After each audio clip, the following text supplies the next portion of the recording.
Hello, welcome to Once the Force, the Stars podcast. My name is Phill, of course. I'm joined as usual by Dave for our Resistance Breakdown. Good evening, a very cold-looking Dave. Oh yeah, sorry, I'll take that down because it hides my beautiful, beautiful bald head. But no, yes, it is a bit chilly where I am, but that's absolutely fine. Here to rock some more Resistance, and finally happy to talk about an episode that again 2 weeks in a row that I've really enjoyed. Yeah, I mean, last week's I enjoyed, so not as much as you, but there were a lot of good points I liked. However, of course, what I was saying last week, what we're both talking about is we still wanted story. It's what we're talking about in The Mandalorian as well at the moment. This was story. This is finally what you and I have been talking about for the last few weeks, what we've been wanting. It's chock for the story. It's got Tam, it's got Kaz, it's got Niku, it's got Pyre, it's got Tyranny, it's got Ruckler, it's got everything. Yeah, it really has. I mean, if you wanted to know what was going on and how characters were feeling in their new positions, this gave you where they are and how they are on a line of which side they want to be on. Yeah, it's very interesting to see the difference between Rucklan and Tam in this episode. Oh, yeah. We will get to that, but this is one of those stories where we've been talking for the last few weeks going, I wonder how we can fill the time, because it's just, that episode was just filler. This is one of the ones going, we might actually go over on this one just purely because there's so much involved in it. But for once, it was a weird, I both sat here going, oh, this was good. Yeah, you watched it before me, and I know... Now watching the episode, I know, yeah, you were holding back because this is so good. Yeah, so good. When I saw it, I was like, I'm not going to go out and just go, I'll just let you watch it. I'll just let you find out yourself before I kind of jump in. But no, a great episode. I really, really enjoyed this one. It was. So let's just not beat around the bush. Let's just quickly go through the episode and then we can talk about it in detail because there's a lot to break down this episode.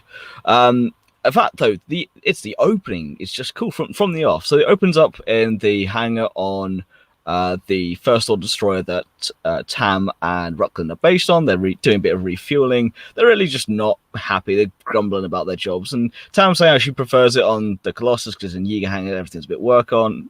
You know, it's nice and fine. At this particular point, you have one of the officers come over. I can't remember her name. It's off my head. She says, I've got a mission for you. It's a supply run. You'll be going to a ship called the Titan, which is a same kind of class of ship that you're familiar with. They go, okay, not sure what you mean by familiar, but we'll see. Rucklan's standing there sniggering, and she goes, I don't know what you're sniggering, right? You're going along as well, which I thought was a nice little quip. They end up taking a shuttle, which is one of the shuttles you see in The Force Awakens. I love the fact that they're using that in this show. It's really cool to see. They end up basically going over to this... Titan, which is actually the same class of ship as the Colossus. It's literally exactly the same. It's an old refueling station. When they get there, they see it's not quite as they remember from the Colossus. Everything's been updated and kind of first orderized, as it were. And of course, they are commenting this going along. Rucklan's more along the lines of, yeah, this is much better. And Tam's going, I prefer kind of the old charm, as it were, of the Colossus. As they're going on, they bump into someone in the Matt the Radar Technician outfit. This is the episode we've been waiting for that, and it did not disappoint. It was cracking to see. But the technician that Tam bumps into has a bit of a high, squeaky voice to start off with, and then he goes, oh, I'm sorry there. And it ends up being, of course, Kaz.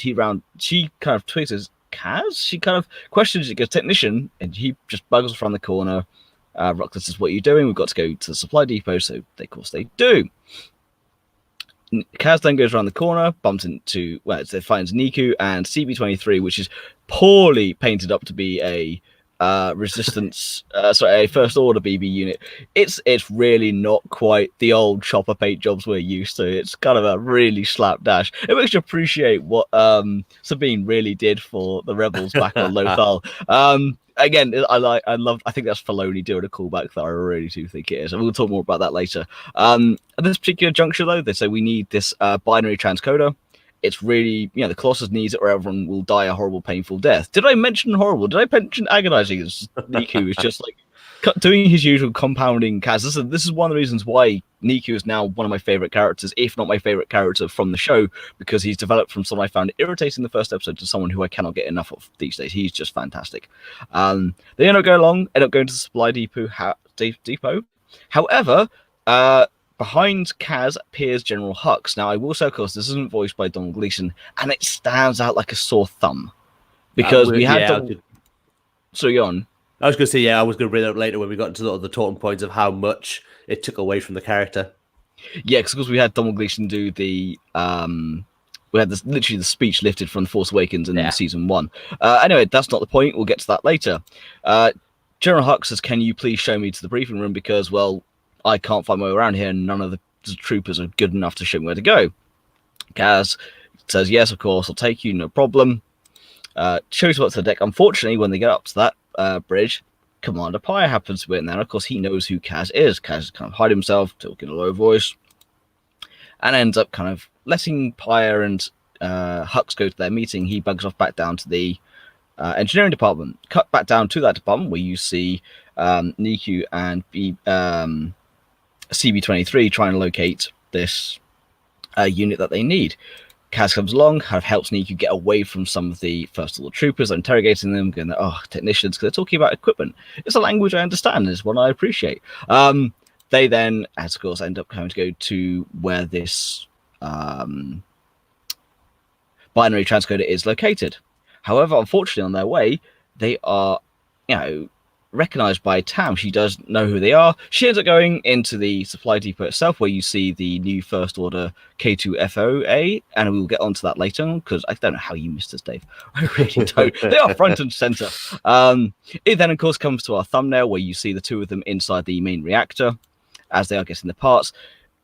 Tam, you see her, she's interacting with some troopers. She kind of twigged who they were. She's kind of directing troopers away from them. She kind of brings up this view on the screen. No, we'll get that in a second. Ruckland has also been following Kaz and Niku and ends up confronting them in the antechamber of this reactor. I love his interaction with Kaz. He brings up the communicator, says it's DT 2799 security. He then clicks it off as Kaz is talking to him, but then he goes, "Well, I'm sorry, Kaz. You should have sided with the First Order," and then he does actually call it in, which is a really cool part for his character. Again, we will get to that in a moment.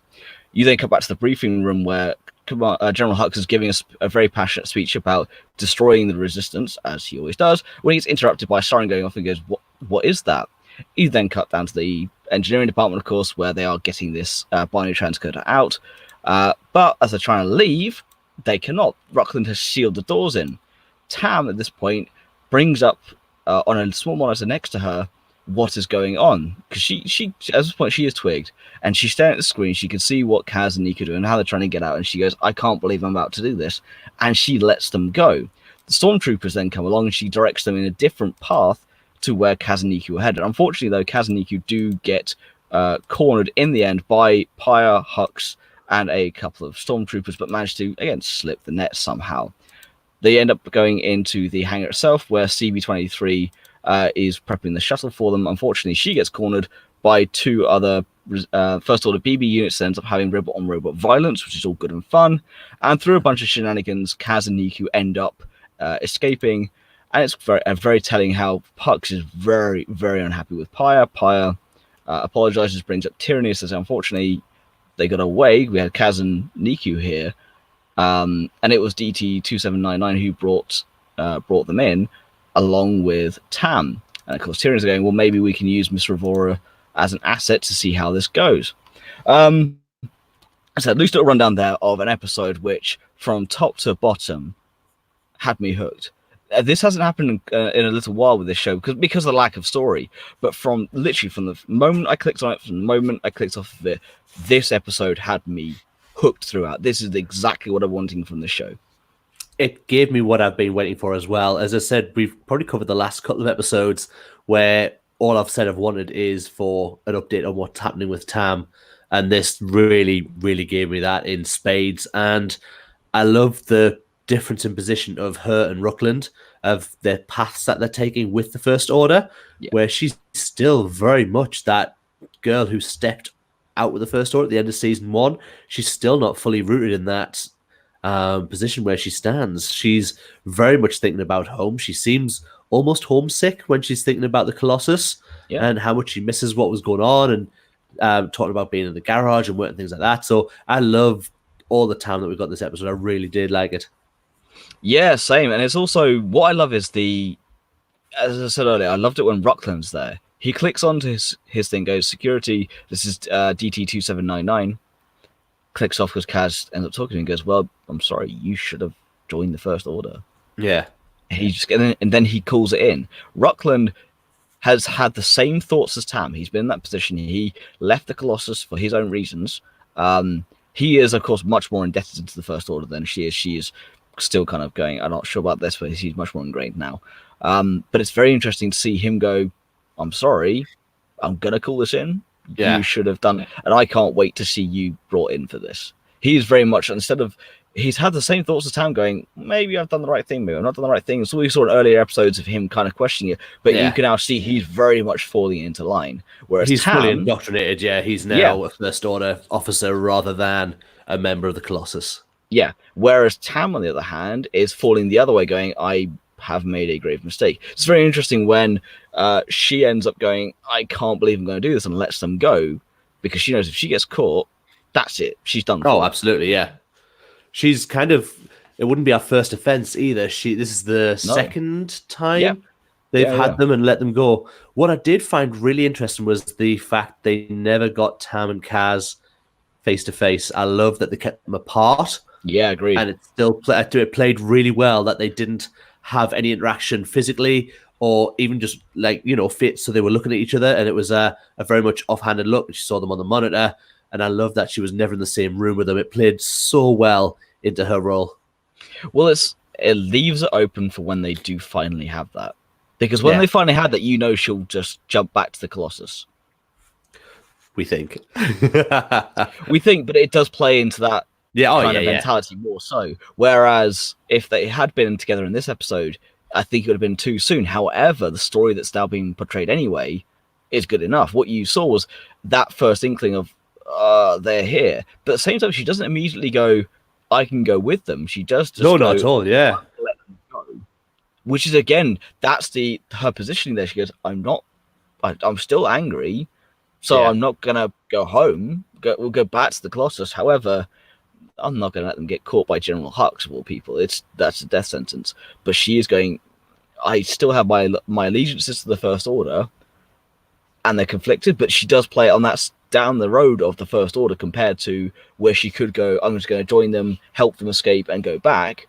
So at this point, she's gone, I'm going to let them go, but no, I am still here. And she still firmly believes that she believes she's committed. I don't think she actually believes she's committed, but she believes that she believes she's committed. It's a very complex relationship she has with them at the moment, which I think they're playing really well. For a show that's aimed at a younger audience, they are playing the emotions really well.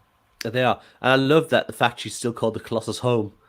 I thought it was a really nice touch. It was just a throwaway line, but she said it feels like being at home. And I thought that was a really nice play on her character, that she's not fully indoctrinated to what she's taking in, or the First Order themselves. She's not in with them as much as she needs to be where Ruckland is. She's very much still an outsider. They're on the other side going, look at all the improvements they made. Yeah. You call it clinical, I call it better. That's his opinion, and they play it very well between the two of them. Going, she does say this is more clinical. And he goes, it's colder. And he goes, well, no, there's improvements. This is far better than that hunk of junk we left.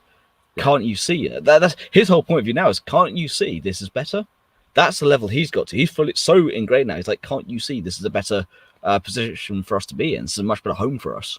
Yeah. Yet she can't quite see that. Oh no, she's still very much she's still that girl from from the end of series 1, and I really hope she will get her way back to Colossus, and I think that will be our end game. I think when we get there, that'll be the big call that we have at the end. I think so, but part of me wants her to not make it, but I think that's the adult in me looking at the show. I think for a younger audience, if this has been The Mandalorian, maybe she's not going to make it. I can quite easily see them not making it. Whereas being the Resistance, Resistance show, I can see her making it. But it's one of those interesting points that they could quite easily not do so. Oh yeah, absolutely. There's always a chance that she does not go back. But I think that will be the big payoff at the end, that she returns to the Colossus, and whatever happens to the Colossus, wherever they go or where they move to next. But obviously that's where the end game's in sight for that, I think, now as well. And this is by her helping him again, letting them go, sending stormtroopers the wrong way when they're chasing them down. It's and I loved how at the very end, the very last line was Rutland said they must be getting really desperate, getting this one part to help their ship. And she said, yeah, really desperate. And that look, when she said that, she knows how much trouble they're in as a ship to need this one part to stop them all from, as it was said by Nico, causing having a horrible, horrible, painful death from the radiation of space. Yeah, kind of horrible, excruciatingly painful. Did I mention excruciating? Did I mention painful? Did I mention horrible? I love the cast.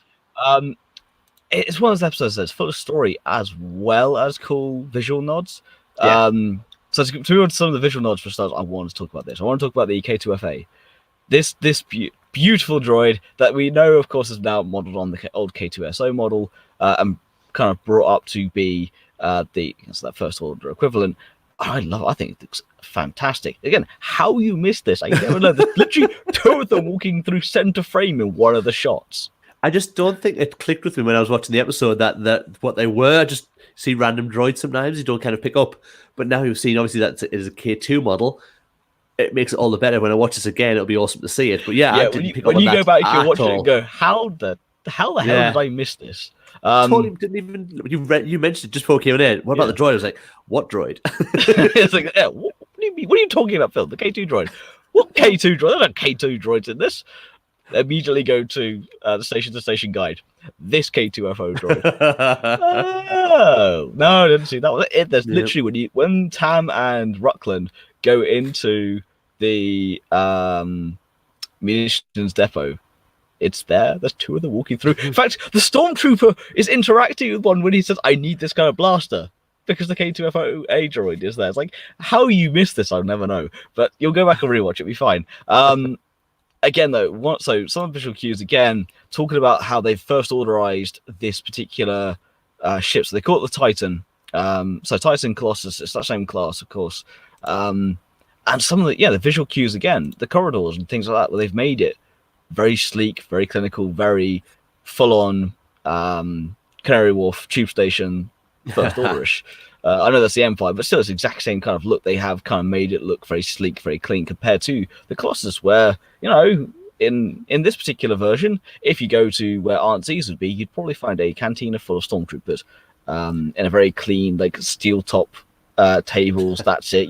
That's very surgical style. Whereas, of course, in Aunt Z's, you've got people flying across the room and Java juice on the on tap, and it's all kind of it's just everywhere. So it's that very kind of the stark contrast, which then, of course, plays into what we were talking about earlier between Ruckland and Tam's points of view. Yeah, very much so. It tells its own tale. The two styles of ship, how their design work goes to the characters that we're seeing as well. It plays off perfectly with that side of it. I like the First Order have got this really clean, sterile ship. They've also said I think it's on the buckets list on StarWars.com that they use part of it as, I don't know if you remember Rebels when she meets Wedge and Biggs. Sabine meets them. That bridge is also inside of there as well. They've included that as part of the ship as well. It has got that included. Yeah, so it's just apparently it's the very top of the ship, but they've included that as sort of a nod to Rebels as well. So it's nice that they're taking all these little nods as well. But I love the design. I love the fact that it was perfect for Tam to be in and feel like she needed to go home when she saw it. Yeah, of course. Of course, though, if we're going to talk about visual cues, should we talk about the Matt the Radar Technician outfit? Finally getting it is getting into now. What also, again, off Stars.com, these suits are apparently also in Clone Wars Series 3. I don't know at which point, but apparently they've been shown this orange jumpsuit before. But for me, this is certainly Matt the Radar Technician's outfit from the SNL sketch with Adam Driver. If you haven't seen that, get over on YouTube, search it out. It is incredible. It's hilarious. If you haven't seen it, as Dave said, if you haven't seen it, go watch it. Then you'll know what we're talking about. We're saying Matt the Radar Technician. Not going to give it actually anything a spoiler away from that, because trust me, just go watch it. It's hilarious. But yeah, so I'm trying to recommend Raise out of season 3 when they could have shown it. We will be rewatching Clone Wars soon. We do our watch through and review of each season and our arcs before we talk about the new Clone Wars season 7 next year. Unfortunately, it does mean you and I are discussing the Mortis trilogy, which is an episode I very much look forward to. It's going to be an interesting discussion. It's going to be one hell of a discussion between the two of us. George will mediate. I think George is more on your side than he is my side. No, he hates it too. No, he's he? with you. The two of you against me, but that's fine. That's Mortis for you. Well, there are always two, master and apprentice. But who's the master, who's the apprentice? We shall see. Of course, I'm here. Therefore, George is missing. Therefore, he's the apprentice. He's off doing a mission. That's fine. Now, of course, George is getting ready very much to go down to London for the premiere of episode 9. Of course, we'll be there on Wednesday for that. This is the cool thing. This episode came out just before episode 9. So if you're watching this particular show back, or if you listen to the audio, thank you very much for downloading the audio, or listening to it, or watching the video back on our Facebook or our YouTube page. This particular show came out just before episode 9. And this is a meaty, story-based episode that doesn't give anything away for episode 9, but it's nice to see it. It's nice to finally have that, because we were both concerned that they were going to wait until after episode 9 before they gave us story, purely because of how close it's set to episode 9, and because this particular episode's after episode 8. This is all episode 8's been done. It's been done a while ago.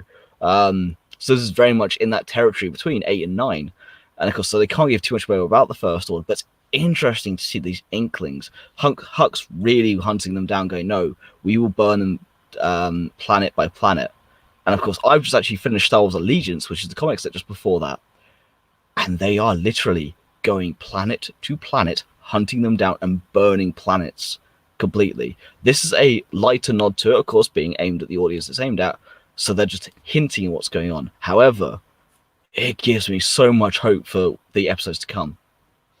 And it was lovely to see that interaction between Kaz and Hux. The fact he was stood in a lift with him and you could see him gripping the notebook he was holding, getting it tighter and tighter, because obviously he blew up his home planet. His home planet was in the Hosian system that got destroyed by Starkiller. Parents from Hosian Prime. Although, unfortunately, that survived, but that's not the point. They got off, but no, so it was nice that we were in that lift together and you could see the rage building. He was just gripping the clipboard that he had, and it was a really nice touch. But I think while we're talking about Hux, do we go on to I don't know who played him in this episode. I do have that. If you give me 2 seconds, because I have it on. But after looks, I will just say, we were talking beforehand because we thought that it might be actual Domhnall Gleeson who was going to play him. Obviously, still heavily attached to Lucasfilm with the film coming out, and it would have been really nice because he voiced a Sid. They pulled it directly from The Force Awakens 4, the speech, that he would have been continuing on with using the character, because he's not massively in it. He might be in maybe 2 episodes, probably the rest of the series, so it might have been nice to get him. But yeah, he's played by someone entirely different, and for me, it stood out a really big distance. Oh yeah, no. As soon as I watched the episode, it stood out like a sore thumb. So I thought it was going to be Domhnall Gleeson, because it said he is very much attached to Lucasfilm, of course, with episode 9 coming out. We know he, of course, is in episode 9. No, it's Ben Prendergast who's playing Hux in this particular episode. Okay. It's also funny enough. T. Bradley Baker in this episode as well, funny enough, which is quite hilarious. He did a fine job. It just wasn't. He did a good job. The prize wasn't Hux. It was not Hux. The difference in their voices is I know he was doing an English accent. He was doing a fine job, and if we didn't know who Hux was, you wouldn't have questioned it. But it stood out for me really heavily in this episode. That's the one thing I kind of missed. Thinking, I would have really liked to. You've gone from bow to the First Order to this particular version of Hux, and it is that thing. If you haven't seen Hux before, you'd be fine. However, though, if you haven't seen Hux before, what are you doing watching this show? You really should be watching at least episode 7 before you've seen this. Yes, and of course, season 1 includes that speech from episode 7. So actually, even if you're going into this only watching Resistance, you've seen General Hux before, and that speech was literally just lifted. They just took the audio for that, animated Hux over the top of it. I think even the animation styles changed for Hux as well between season 1 and season 2. It does look slightly. It looks just slightly very different, but I'm guessing that's moving on him from his Force Awakens character to how he appeared in The Last Jedi. Yeah. Now, taking out how he sounds, I love what the character did in the episode. I loved how they used Hux in this episode. It's very sparingly as well, but how they've utilized him was great. The introduction of the character into this episode was, you're absolutely right, was spot on, that he is being sent around to see what the First Order are doing and looking for more. They seem like they look after these refueling plants, a lot of them. So they've already got, obviously, the Colossus in mind. They've got their own that they visited. They've had the Colossus in mind since season 1. That's the whole reason they were there, was to try and take it. Yeah, so they're after that. And I say that, as they say, if they can't get a hold of it themselves, they're going to just destroy it. So it is nice that they've still got that touch running through, that this is what they want. Their mission is to get the Colossus for the First Order. He was really well used, and I liked the play on his character. I liked the interaction that he had with Kaz. I really liked that. So yeah, it was a nice introduction to a character. I just wish it had been. It was also nice to see him barking at Pyre. We've not really seen Pyre take any flack. He had a little bit of flack from Phasma in season 1. Thank God there's no Phasma in season 2. But no, he gave him flack. He gave him proper flack, and he then passed that across onto Tyranny. But no, Hux is not afraid to do it. He is General Hux. He is in that position of power, and he just lays into Pyre. Yeah, and it's that whole thing of how inept are you that you can't find 2 stowaways. You had them locked down. How the hell did you let them loose? And it is very much holding him accountable, which of course he then eventually hold everyone else accountable for as well. But it's that level. So that's the thing. If you take out the voice, the character of Hux in this episode really impressed me. Oh yeah, absolutely. And it was essentially Hux. You could put him in anything else, and you see it was only the voice that took away. But you're right. It was very well played. It was along lines with the character. It was very much how you would expect him to be played. He was in charge. He was taking nothing from anybody. You could see he was in command of everybody else who was on that ship. Yet he was also played with the correct amount of lunacy, that little bit of unhinged that Hux has. But no, you know what I mean, though? He does have that little bit. Yeah. But it's not. It wasn't overplayed in this episode. That's what I'm saying. If you just take out the voice, the character was played really well because he had that little bit of unhinged. But I think that's Filoni stepping in and just going, this is how I want you to play him. And this is the level that we know of Donald Gleason. This is where you're at. I need you to do this and only this amount. Because Filoni will look at something. This is the impressive thing about Filoni. He will look at something and go, this is not quite right. If you just tweak this, this is the performance I need. And he's done it time and time again with different characters, from especially in the Clone Wars when it's the interactions between Ahsoka and Anakin. And Anakin was a very complex character to get right in that particular period because he's going from that transition from being full Jedi to his start to his full to the dark side, especially by the time you get to the end of the Clone Wars. And he's playing that anger management role extremely well. Matt Lanter, of course, we know is a fantastic voice actor. Of course, it was lovely to see him in The Mandalorian over the weekend. But Filoni is what got the reactions correct. And in this particular episode, I think he got Hux spot on. Yeah, and as I say, I don't know how involved Filoni is day-to-day running with Resistance. Obviously, he's quite heavily prepped into Mandalorian, but I don't know how long ago this was and shot. But yeah, I'm hoping that obviously they have the story group as well behind them. So anybody who's going to come and play that role was going to get given, this is how you're going to put this character down. This is where he's been left and he's coming back. So you can't do anything over the top. You can't really change anything about the way you want to present the character. You're representing this character right now for this episode, and you've got to do a bang-up job. Because if he'd come on and been totally ridiculous, then we wouldn't have bought his Hux, and it really needed to be. Well, that's the thing, though. They can quite easily spoil a character by having it being played wrong, and it wasn't. So this is one of the things. It's one of those things where I said to you at the top of the show, we've had episodes in the past couple of weeks we've struggled to get time out of. We've had to waffle and push it, whereas this one, it's just, this is the show I wanted. I think we're getting to about 17 minutes before, like, there was an episode. Whereas this time around, I'm going, I want to continue going on and on because there was so much. This is the show I've wanted all along. This is what I wanted Resistance to be, was that knife edge between survival, outrunning, and fear. And this had every single one of its elements, as well as the complexity of the human emotion between wanting to go home and wanting to do what's right for you. And that I can't give enough compliments. This was exactly the episode I wanted. Yeah, Tam for me again was the standout. Every time she's in an episode now, she's who I'm really interested in as a story, and I thought she was played really well. The knife edge that you said she's sitting on, of which way she's going to go. That she's with the First Order, but she still wants to help her friends, no matter how mad she is at the lies they told. Yeah, she is still wanting to help out as much as she can. She does not want them to be caught by the First Order. Yeah, Susie McGrath is doing an absolutely outstanding job with Tam. She's being used sparingly, and unfortunately for us too, actually, we want more of her. We want more of Tam's storyline. So what we then end up seeing of her performance is incredible. It's this is one of those episodes where, for me, I can stand up on the table and say, this is the show that I wanted all along. Yeah, absolutely. Absolutely. This is outside of the Colossus, outside of the races, outside of the filler that we've been having. This moved the story forward. It moved the plot forward. It moved the Star Wars universe forward because we had Hux arriving. And we've now moved on from past The Last Jedi. So we know we're moving forward towards The Rise of Skywalker. It did a whole lot of things in 22 minutes. Yeah. It's one of those, this is a giant, just shove everything forward episode. It's what it needed. And unfortunately, especially looking back at it, we've said this kind of when we were doing the episodes, but now looking back on it, you could tell these episodes were made for when they were released.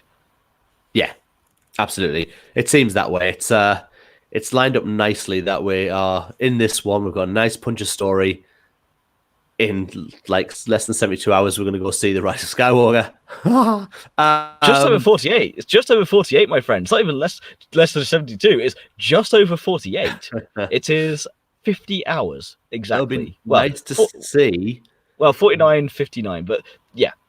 It'll be nice to see when we get back to Resistance the next episode, whereabouts we fall in the timeline, whether we'll get given hints as to where we are closer to maybe the beginning of The Rise of Skywalker or somewhere in amongst it. I'm very interested to see how they lead it. It won't be in amongst it. We'll get there? No, I don't think it'll be in amongst 9. No way. Not until the very last episode. It will be the beginning of The Rise of Skywalker. However, I think from now on in, heavy First Order push. Because at that point now there's no fear of spoiling where we're going. I mean, for example, episode 12 is called The Missing Agent. So Kaz, Yiga, and Sonara trace distance call to a planet where a resistance agent has gone missing. Things only get worse when a mysterious bounty hunter starts hunting them. Oh, cool. That's going to be a cracker. But again, you know that resistance agents going missing. We've already had, so it's building up again the resistance half as well as the First Order half. We know the resistance are on the run, heavily on the run by this point as well. The First Order are hounding them. So where that leaves, who's hunting them down? Again, if they work for the First Order, it's going to start bringing all. So that is a potential filler, but it's filler that has the potential to have so many storylines attached to it. Yeah, it'd be nice to know who the bounty hunter is as well. That's awesome. That's just been hit. I like they've not actually given it away yet. That's fine. We have 2 shows where we're wondering who the bounty hunter is. What if this? It can't be bounty hunter. No, but what if the same bounty hunter that's in Mandalorian is what we have here in the first? It's in tape, but I don't know. We're gonna have to wait and see. That's the timeline would add up very, very nicely depending on which bounty hunter it is. The timelines are there for it. I mean, it's only 14 years later, 15 about that, yeah, something like that. It's not a huge amount further in the future. Because how many years is it between 6 and 7? It's 30? I'm not sure, actually. Or 20? To be honest, I don't know what the timeline's like for. I haven't looked for a while. Yeah, no, what am I kidding? What I'm talking about is 30, because Ben Solo, Kylo Ren in his 30s, of course it is. Of course, yeah. It's 30 years between the two of them, so at that point, it's 24 years. It's not a huge amount of time. So, especially if it's an older bounty hunter, you could get away with it, scaling it down to the Mandalorian. But again, this is me just going, theory crafting of all these different plot lines. But as I said, this is the point. This is where I wanted to get to. We're not struggling to fill out time. We're struggling because we're going overtime. Yeah. There's just so much to add in here. It's just been, as I say, it's been... Last episode I really enjoyed because it was really fun, but this one I really enjoyed because it was plot heavy. It gave me more of Tam's story, which is what I'm interested in, and it really ramped up and moved us forward towards our back end of this season and series, which is where they need to start pushing us now. Well, we have 8 episodes to go. Crazy that are going to be done. The Mandalorian's going to be finished soon. We're going to see Rise of Skywalker and Resistance going to finish. What on earth will we talk about? Oh, the Clone Wars, that will be coming just straight after that. Oh, yeah, and then Cassian shooting next year. Oh, and Kenobi. Okay, there's loads of stuff coming. Forget that. And then, of course, there's the new trilogy starting 2022. Plus whatever other animated show they haven't announced that will be coming in full of next year. We have so much content. We are going to love it. We just know we had to brace this year and a half of no content until Mandalorian started, and then we would be satisfied. And now we have so much content. We have a list video format. This is great. We don't have the time to do any list videos because there's so much other content. It really is the case that we've got so much to do and so little time to actually fit it in. Or else you and me especially would be doing Saturday, Sunday, Monday, and every other Wednesday, plus whatever other content. I'd be living with Phill after my divorce finalized. So yeah, it would be great. But yeah, so I think kind of that's just final thoughts on the episode, Phill. I think I said enough, to be honest, mate. I cannot really say any more. I love this episode. I said this is the show I've wanted all along. I love story. Don't get me wrong, Phill is good in a way, but this is what I wanted, and I stand on tables. I was messaging Robin earlier saying this is like, come on, I want you to watch this show so I can talk to you about it. This is the episode I wanted, and yeah, I'm just gonna leave you on the final thought of how the hell you missed the K2 FOA. I don't know. I was just being rubbish, I guess. That's fine. Look, I'm tired. We're getting ready to do travels and things. So, look, just before we do sign off, we will be saying that pretty much after this episode goes out and I put the audio up in the next hour or so, we'll be pretty much dark on all of our sites until after we've seen the movie. The premiere for The Rise of Skywalker is happening in the early hours of this morning, tomorrow morning. So with the US, so once that's out there, spoilers are going to be abound. If you're like us, you want to be off the internet as much as possible over the next few days, trying to avoid as much as possible going to this movie. So we will certainly be doing that. We won't be around posting a lot. I might put the countdown up, but to be honest, I don't even want to risk coming online to do those, to be totally honest with you. We'll talk about that off air. Yeah. I've got an idea. Cool. But, yeah, this is it. This is the big one. So, although in terms of Resistance, we won't be back next week. I'm just gonna. There's a lot of public service announcements we have to do. So, for my closing thought, we won't be back next week, purely because we will be doing our Christmas break. Dave, George, and myself will be off air for a couple of weeks, purely because we have families, we have loved ones we want to see. Especially if Dave doesn't want to come live with me, he really needs to kind of spend time with his family. So we won't be back next week. However, we'll be back the following week to do episodes 12 and 13 back to back. So we'll do a double review then. We'll split them into 2 episodes, so then again, so you guys can download them separately or watch them separately. But yeah, so all I have to say is thank you so much for watching. Don't forget to like, share, and subscribe. You can find us on Facebook, Instagram, and Twitter at One's the Force and Stars Podcast, at the Force Podcast. You can find the audio for this version on our Podbean, Stitcher, Spotify, and iTunes, as well as the video later on our YouTube and Facebook pages. You can find the link for our audio, so link for our merchandise in the link down below for our TeePublic store. Just search OWTF at the TeePublic store.